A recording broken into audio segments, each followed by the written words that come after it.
ప్రభువైన క్రీస్తు నామంలో అందరికీ వందనాలండి. ప్రియులారా, ఈ మధ్య కాలంలో ఎంతోమంది మాట్లాడుతూ ఏమంటున్నారంటే, మా కుటుంబంలో నెమ్మది లేదండి. అన్నీ ఉన్నాయండి. తినడానికి తిండి ఉంది, వేసుకోవడానికి బట్టలున్నాయి, ఇంట్లో చాలా డబ్బులున్నాయి. కానీ నెమ్మది మాత్రం లేదండి.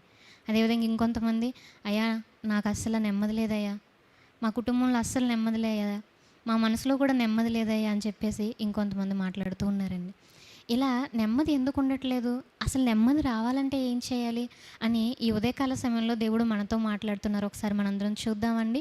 119వ కీర్తన నుంచి మనం చూసినట్లయితే 119వ కీర్తన 165వ వచనం. 119వ కీర్తన 165వ వచనం.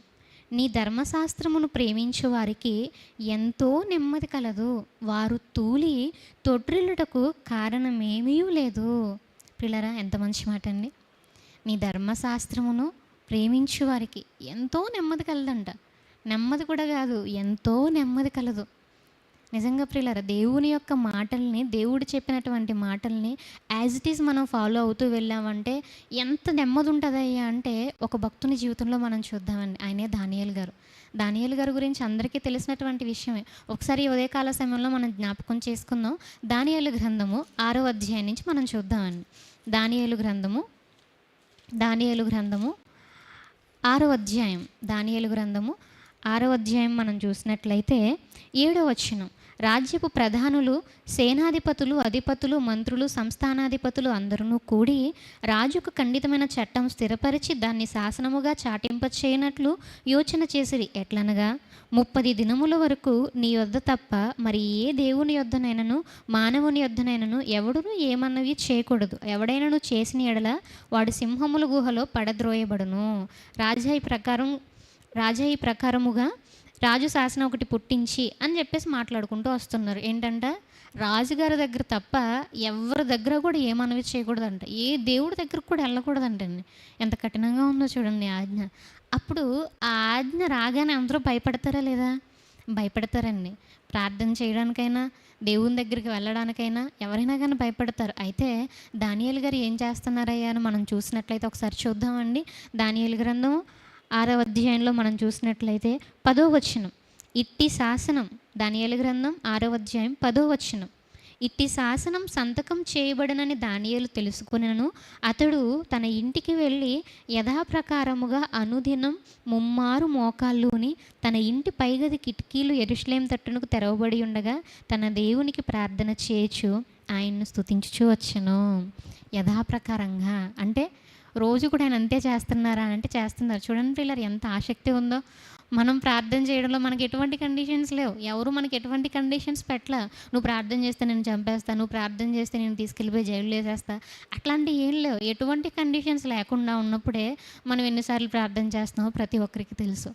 అయితే దానియేలు గారు మాత్రం అంత పెద్ద ఉద్యోగంలో ఉండి అన్ని బాధ్యతలు తన పైన ఉన్నప్పటికీ యథాప్రకారంగా అంటే ఎప్పుడు చేసే విధంగానే ఆ ఆజ్ఞ ఉన్నప్పటికీ భయపడకుండా వెళ్ళిపోయి ఎన్నిసార్లు ప్రార్థన చేస్తున్నారయ్య అంటే ముమ్మారు ప్రార్థన చేసుకుంటున్నారంటండి.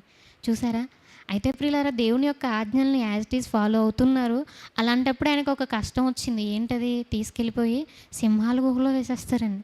మరి సింహాల గుహలో వేసిన తర్వాత ఆయన యొక్క పరిస్థితి ఎట్లా ఉందని మనం చూసినట్లయితే దానియేలు గ్రంథం 6వ అధ్యాయం. దానియేలు గ్రంథం 6వ అధ్యాయం 20వ వచనం. దానియేలు గ్రంథం 6వ అధ్యాయం 20వ వచనం. అతడు గుహ దగ్గరకు రాగానే దుఃఖస్వరముతో దానియేలును పిలిచి, జీవము గల దేవుని సేవకుడు అయిన దానియేలు, నిత్యం నీవు సేవించుచున్న నీ దేవుడు నిన్ను రక్షింపగలిగినా అని అతన్ని అడిగాను. అందుకు దానియేలు, రాజు చిరకాలం జీవించునుగాక.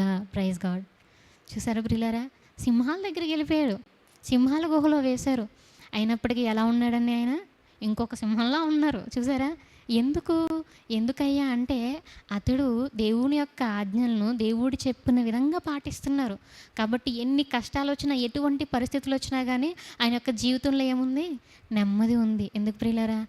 ఆయన దేవుడు చెప్పినటువంటి మాటల్ని ఫాలో అవుతున్నారు కాబట్టి. అదేవిధంగా ప్రియులారా, ఈరోజు మనం చూసుకోవాలి. మనం దేవుని నమ్మితే సరిపోదండి. దేవుని నమ్మినప్పటికీ మన జీవితంలో ఎందుకు నెమ్మది ఉండట్లేదు? మన కుటుంబంలో ఎందుకు అసలు నెమ్మది ఉండట్లేదు? ఇవన్నీ ఎందుకయ్యా అని అంటే కేవలం దేవుని యొక్క ఆజ్ఞలను పాటించకపోవడం వల్ల మాత్రమే. కాబట్టి దేవుడు మనతో మాట్లాడుతున్నటువంటి మాట మరి ఒకసారి మనం చూసుకుని క్లోజ్ చేసుకుందామండి. 119వ కీర్తన 165వ వచనం. 119వ కీర్తన 165 వచనం, 119 కీర్తన 165 వచనం. నీ ధర్మశాస్త్రమును ప్రేమించు వారికి ఎంతో నెమ్మది కలదు, వారు తూలి తొడ్రిల్లుటకు కారణం ఏమీ లేదు. పడిపోమంటండి. అలా పడిపోకుండా ఉండాలంటే కేవలం మనం దేవుని యొక్క ఆజ్ఞలను ప్రేమించాలి. ప్రేమించడం అనగానే ఆయన యొక్క ఆజ్ఞలను గైకొనాలి. ఈ ఉదయకాల సమయంలో మనతో దేవుడు మాట్లాడుతున్నారండి. మనం చక్కగా వీటన్నిటిని కూడా విని ఆచరించాలి అని చెప్పేసి ప్రభు పేరట మనవి చేసుకుంటున్నాను. ప్రార్థన చేసుకుందామండి. ప్రార్థన.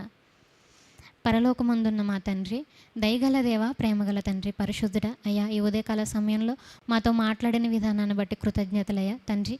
మరి మీరు కోరుకున్న విధంగానైనా మీ యొక్క మాటలను తండ్రి మేము ఆచరించి తండ్రి మీ యొక్క ఆజ్ఞలు విని వదిలేసే వారంగా కాకుండా తండ్రి మీ చిత్తానుసారంగా మీ ఇష్ట ప్రకారంగా తండ్రి వాటిని ఫాలో అయ్యే విధంగా మాకు సహాయం చేయండి తండ్రి. ఈ మాటలను తండ్రి ఎవరైతే వింటూ ఉన్నారో నాయన వారందరినీ కూడా దీవించండి. వారి యొక్క కుటుంబాల్లో వారి యొక్క జీవితాల్లో నెమ్మది దయచేయమని అడుగుతూ ఈ యొక్క ప్రార్థన క్రీస్తు వారి పేరిట అడిగి వేడుకుంటున్నాం తండ్రి. ఆమెన్. అందరికీ వందనాలండి. God bless you.